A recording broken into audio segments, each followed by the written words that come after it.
আপনারা যারা মনে করছেন যে এনসিপি একটা রাজনৈতিক দল, কিন্তু তাদের রাজনীতিটা আপনারা বুঝতে পারছেন না, তাদের জন্য।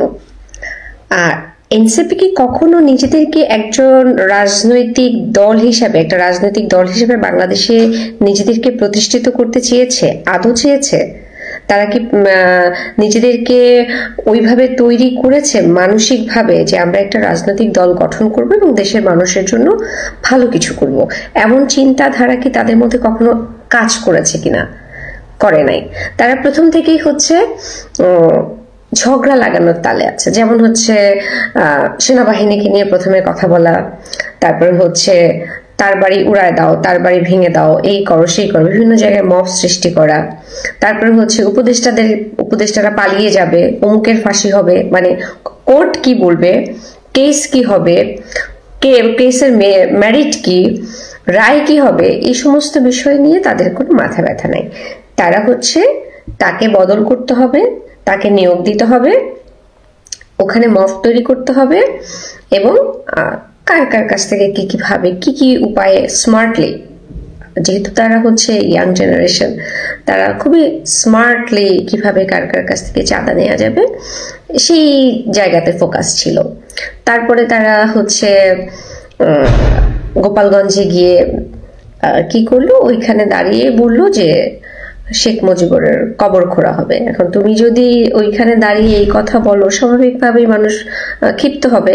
ইচ্ছাকৃতভাবে কাউকে ক্ষিপ্ত করে সেখানে মফ তৈরি করে সেখানে ঝগড়া লাগিয়ে মানুষ হত্যা করা, এটা এক ধরনের ইন্ধন, হত্যা করার ইন্ধন যোগানোটাও হত্যা করার শামিল আমি মনে করি।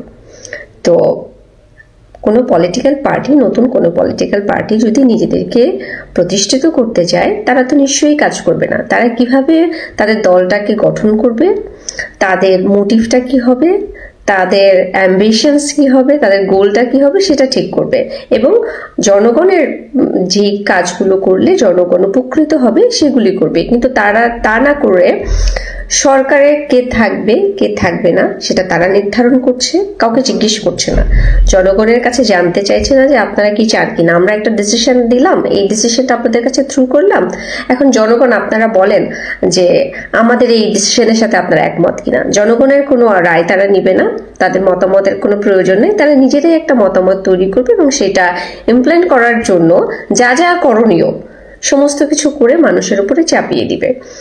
তারপরে হচ্ছে তারা মনে করে যে এই যে আমাদের যে গণঅভ্যুত্থানটা হলো, সেই গণঅভ্যুত্থানটা শুধুমাত্র যারা শাহবাগ কেন্দ্রিক আছেন তারা, এনসিপি, তারা মনে করেন, এনসিপি মনে করেন যে এই গণঅভ্যুত্থানের অংশীদার বা মালিক শুধু তারাই। তারা ভুলে যান একজন গৃহকর্মীও এখানে অংশগ্রহণ করেছিলেন, তারা ভুলে যান এখানে একজন রিক্সাওয়ালা অংশগ্রহণ করেছিলেন, তারা ভুলে যান একজন কৃষক, একজন প্রাইভেট ইউনিভার্সিটির টিচার, ছাত্র এবং একটা শিশু। আমরা একটা শিশুকে দেখেছি যে পুলিশকে রুটি খেতে বলতেছে, মানে আমরা যেমন কুকুরকে ডাকি ওইভাবে।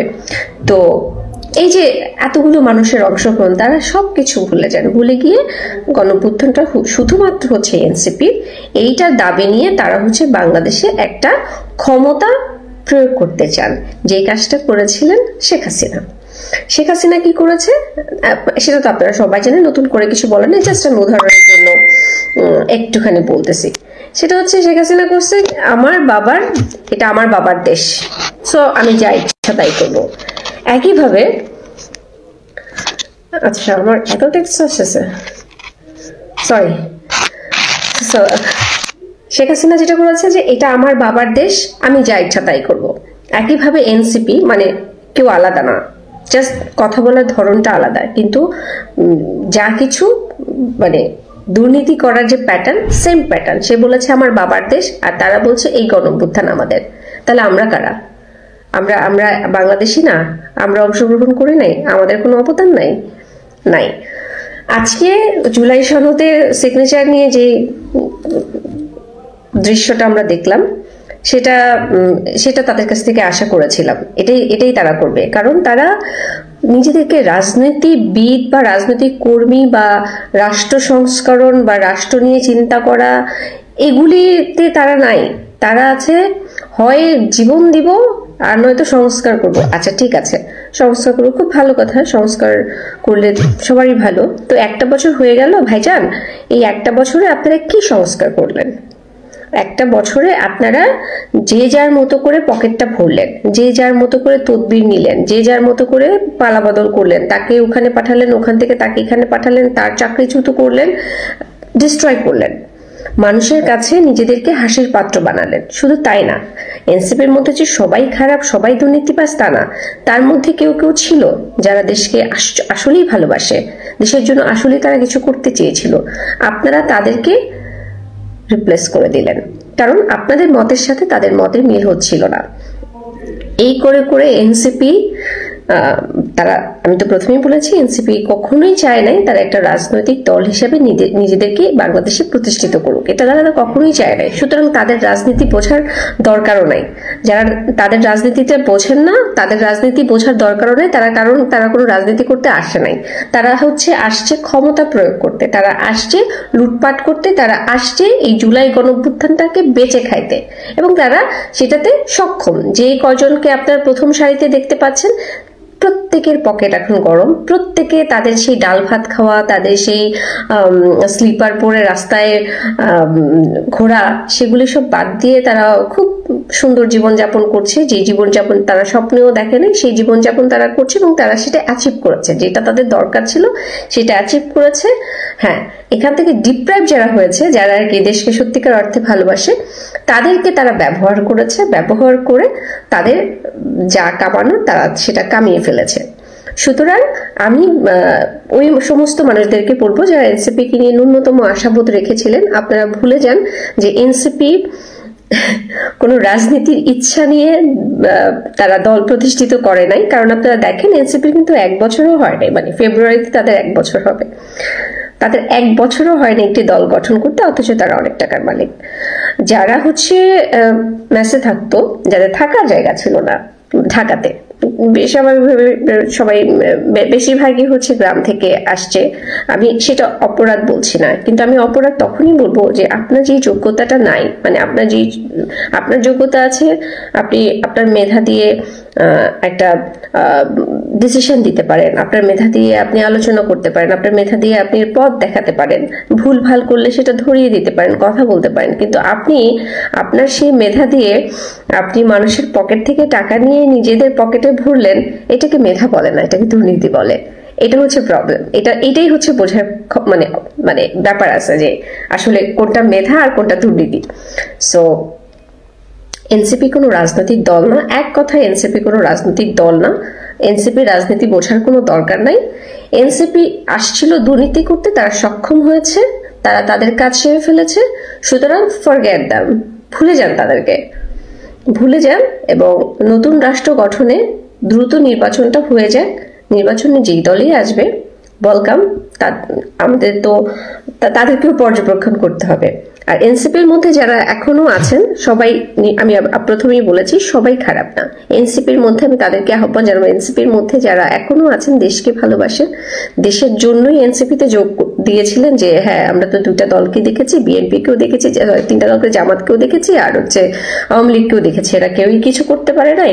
নতুন একটা দল, যেমন আমি ভেবেছিলাম যে নতুন একটা দল, তারা দেশের জন্য কিছু করবে, অনেক আশা স্বপ্ন নিয়ে একটা দলে যোগদান করা, এরকম চিন্তা যারা করেছিলেন, আপনারা তাদেরকে সালাম জানিয়ে দূরে চলে যান এবং দেশের জন্য অন্যভাবে চিন্তা করেন। তাদের সাথে যুক্ত হয়ে চিন্তা করলে এই যে মব হবে, এরে মারবে তারে মারবে, প্রতিদিন ফেসবুকে ব্লাড চাইবে, ব্লাড ডোনেট করতে, কয়দিন পরে দেখা যাবে ফেসবুকে যে আপনারা ব্লাড চাইছেন, ব্লাডও দিবে না সাধারণ জনগণ। তখন গণঅভ্যুত্থানে 24-এ মানুষ পকেটে টাকা, একজন ভদ্রলোক মনে আছে, পকেটে বান্ডিল নিয়ে বের হয়েছে যে এই টাকা আমি কেন রাখছি, এই দেশের জন্য, আমি সব বিলিয়ে দিব। আর এখন দেখেন, আপনাদের ডাকে একটা মশাও আসে না। আপনাদের ক্রেডিবিলিটি আপনাদের দুর্নীতির কারণে হারিয়ে গেছে। শুধু আপনাদের না, আমরা যারা অংশগ্রহণ করেছি আমাদেরও নাক কেটে দিয়েছেন। সুতরাং এনসিপিকে বেস্ট অফ লাক ফর দুর্নীতির জন্য। তারা দুর্নীতিগ্রস্ত একটা দল, যদিও এটা রাজনৈতিক দল না, এটা কোনোভাবে একটা রাজনৈতিক দল না, এটা জাস্ট বাংলা মোটর কেন্দ্রিক একটা আড্ডাখানা, কিছু টাকা কামানোর জায়গা। এটা একটা বেসিক্যালি টাকা কামানোর জন্য একটা প্রতিষ্ঠান। যারা হচ্ছেন ইন্টেলিজেন্ট তারা খুব ভালো জানেন এবং ইনভেস্টিগেশন করলে আরো ভালো ভালো তথ্য পাবেন। আমি জাস্ট বললাম, আমি জাস্ট হিন্টস দিলাম, বাট যারা অনেক জ্ঞানী মানুষ এবং রাষ্ট্র নিয়ে চিন্তা ভাবনা করেন এবং যারা ইন্টেলিজেন্ট আছেন তারা ভালো করে জানেন তারা কি পরিমাণ টাকা হাতিয়ে নিয়েছে এবং তাদের নেক্সট পরিকল্পনা কি। ভালো থাকবেন। রাজনীতিকে, এনসিপির রাজনীতি নিয়ে হতাশ হওয়ারও কিছু নাই, আর খুব আশাবাদী হওয়ারও কিছু নাই। তারা নাথিং, নোবডি, কেউ না। Thank you very much. তারা হচ্ছে গণঅভ্যুত্থানকে মিসইউজ করেছে। তারা মনে করেছে এটা তাদের আন্দোলন, তাদের গণঅভ্যুত্থান, সো আমরা যা ইচ্ছা তাই করতে পারবো। আমরা হচ্ছে উপদেষ্টাদেরকে নাকি তারা নিয়োগ দিয়েছে, উপদেষ্টারা বলে যে ছাত্ররা নিয়োগ দিয়েছে, এখন বলে আমাদেরকে, মানে আমরা এখনো জানি না তাদেরকে কারা নিয়োগ দিয়েছে, সেই ছাত্ররা কোথায়। ছাত্ররা বলতেছে আমরা নিয়োগ দিই নাই, উপদেষ্টারা বলতেছে ছাত্ররা আমাদেরকে নিয়োগ দিয়েছে। মানে এখানে খুব কমপ্লিকেটেড, আমি জানি না তাদেরকে কে নিয়োগ দিয়েছে, তাদেরকে কে নিয়োগ দিয়েছে। সো সবকিছু মিলে ভীষণ কমপ্লিকেটেড, খুবই সিলি একটা পর্যায়ে চলে গেছে। সো এটা নিয়ে বেশি আশাবাদী হওয়ার কিছু নাই। আমি আজকে